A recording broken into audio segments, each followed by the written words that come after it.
It's not easy to get on the presidential ballot. You need followers, an organization. You got to get hundreds of thousands of people to sign a petition saying, I want this candidate on my state's ballot. One third-party candidate succeeded in nearly every state, and that's Gary Johnson, the Libertarian candidate. So,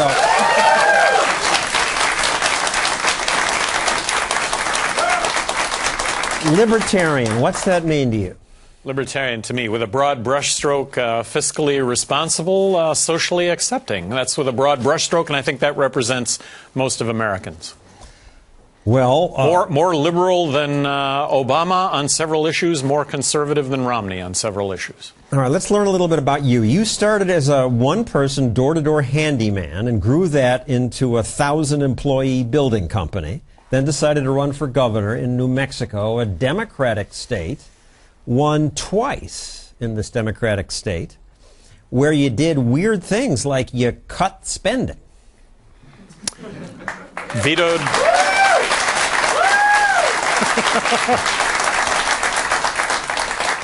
I may have vetoed more bills than the other 49 governors in the country combined. 750. In a state that's 2-to-1.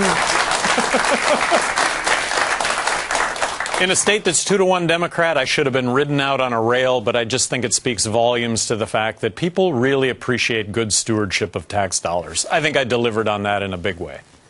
So then how come you're only, according to a Zogby poll, polling at 4.3%? Well, the issue for me is just being in the polls to begin with. That would build on itself. If I were just recognized for where I was at right now nationally, you know what the overwhelming national reaction would be? Who the hell is Gary Johnson? And that would be a good thing. Just the attention that goes along with that. I welcome the light being turned on, and take a look at my resume. There is nothing in my resume to suggest that I'm not going to doggedly pursue all the things that I'm talking about.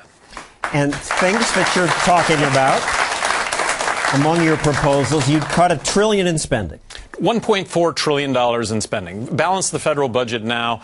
I think that unless we do that, we're going to find ourselves in a monetary collapse. So to do that, you would trim entitlement programs. People say that's cruel, that's suicidal for a politician also. Well, so we have the two parties right now debating over who's going to spend more money on Medicare. Look, we've got to slash Medicare spending. If we don't, we're going to find ourselves with no health care whatsoever. Medicaid, same thing. Military spending, same thing. Let's start off with talking about the big three. But slash, my understanding is if you merely stop the growth, and we would be in much better shape. That's not slashing. Well, I am going to propose a 43% reduction in government spending, 43% being the number that we're borrowing and printing beyond what we're collecting, believing that that's the only way we save this country. Cruel. People would starve in the street. And, John, this is the exact reaction that I got as governor of New Mexico, having vetoed all that legislation. By the way, only 2 of those pieces of legislation were overridden, but the whole notion was people were going to be dead in the streets. Kids were going to starve, all the worst things were going to happen, and none of them did, and I got reelected. So, But Medicare is tougher. This is health care for poor old people. I oversaw the reform of Medicaid in New Mexico. Bottom line, we saved a lot. Medicaid health care for the poor. I believe at the time, if the federal government would have block granted the state of New Mexico 43% less money, done away with all the strings and the mandates, that I could have effectively overseen the delivery of health care to the poor in New Mexico with 43% less money.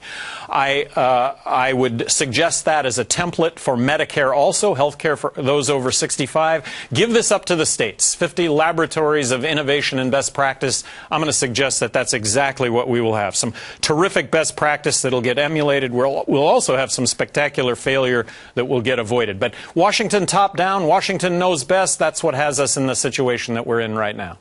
You say end the wars. That means terrorists win.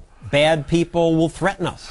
You know, I'm going to suggest that because of our military interventions, we have hundreds of millions of enemies to this country that but for our military interventions, we would not otherwise have. So let's take... Let's take military spending back to 2003 spending levels. Let's start out with the premise that, yes, we should provide ourselves with a strong national defense, but defense here is the operative word, not offense and not nation building. We're building roads, schools, bridges, highways, and hospitals in other countries, and we have those same needs here in this country. Let's take a look at one of your campaign ads. My name is Gary Johnson. This is the United States Constitution. This is not. This is the United States Tax Code. Meaning? Meaning one is simple, and it's about equal rights for all. The other is extremely complex, and it's anything but equal rights for all. It's crony capitalism in a nutshell. It's the root, if you will, of all evil. Individuals, groups, corporations paying for loopholes, both parties selling those loopholes. Let's eliminate the IRS. Let's abolish income tax, corporate tax. But the government, you want some government. Libertarians want some government. Where will they get the money? Well, so let's replace it with a national consumption tax. In this case, I'm embracing the fair tax. I would love those watching to check out fairtax.org. I think that it really reboots the American economy, and it certainly kicks crony capitalism in the rear end. I think adopting the fair tax would issue pink slips to half of Washington lobbyists. You would legalize marijuana. Legalize marijuana, control it, regulate it, tax it. I think we're at a tipping point on this issue. Let's free up half law enforcement, half the courts, and let's let some of those 2.3 million people behind bars that are there on nonviolent, victimless crime out of jail. You would allow gay marriage. I think that marriage equality is a constitutionally guaranteed right on par with civil rights of the 60s.